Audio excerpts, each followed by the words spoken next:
மே தினத்தில் முன்னாள் அரச தலைவர் ஒருவர் கைது செய்யப்பட போகின்றார் என்ற விடயத்தை ஜனாதிபதி குறிப்பிட்டிருந்தார்.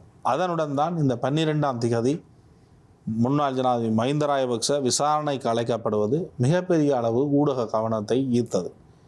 அதற்கிடையில் அவருடைய மரணம் என்பது மிகப்பெரிய அளவு ஒரு சர்ச்சையாக இருந்தது. இந்த மரணம் என்பது திட்டமிடப்பட்டதா, இது ஒரு படுகொலையா அல்லது தற்கொலையா, இதற்கு பின்னால் இருக்கக்கூடிய காரணங்கள் என்ன, இது இந்த கொடுக்கல் வாங்கல் தொடர்பில் எந்தளவு தூரம் விசாரணைகளை குழப்பக்கூடிய ஒன்று போன்ற விடயங்கள் பேசப்பட்டது.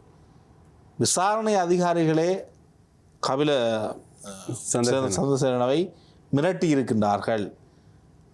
அதாவது அவர்கள் மிரட்டித்தான் மஹிந்த ராஜபக்சனுடைய பெயரை அதன் பின்னர் சத்திய கடதாசியில் தான் மிரட்டப்பட்டதை நீதிமன்றத்துக்கு தெரிவித்தார். ஆக 2 விவகாரங்கள் இருக்கின்றது. தற்பொழுது மஹிந்த ராஜபக்சவை கூப்பிட்டு வாக்குமூலம் எடுத்து அந்த வாக்குமூலத்துடன் கைது செய்யப்பட்டு நீதிமன்றத்துக்கு முற்படுத்த போகின்றார்கள். இது கிட்டத்தட்ட மே மாதம் முள்ளிவாய்க்கால் நினைவு தினம் இடம்பெறுகின்ற ஒரு காலப்பகுதி.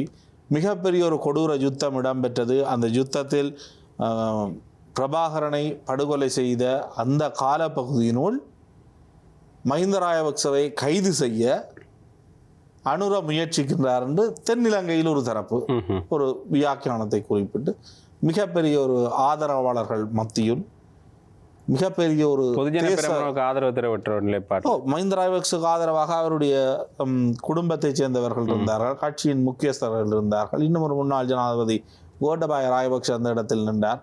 இவர்களெல்லாம் புடைசூழ நிற்க அவர் ஒரு ஊழல் வழக்கில் வாக்குமூலத்தை வழங்கிவிட்டு அவர் உடனடியாக அங்கிருந்து செல்கின்றார்.